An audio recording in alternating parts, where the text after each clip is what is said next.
Letter number 10. Ra. Ra. The R of the Arabic alphabet looks like an arm, like someone flexing their muscles. It's pronounced exactly the same in Fusha and slang. So let's form some words. Again, we're gonna do that only using the letters that we learned so far. So, how about dar? Dar, which means home or house. In some accents, especially in the Gulf states, in Kuwait for example, it means room. Another word, darb. Darb, which means path. Path. Another word which is basic, let's say, barid. R came now in a random place here.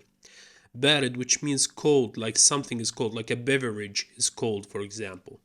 Why don't you share with us the words that you form in the comments? I would love to see the words that you come up with. If you have any questions, don't hesitate, share them in the comments, and I'll do my best to answer you as soon as possible. See you in the next video.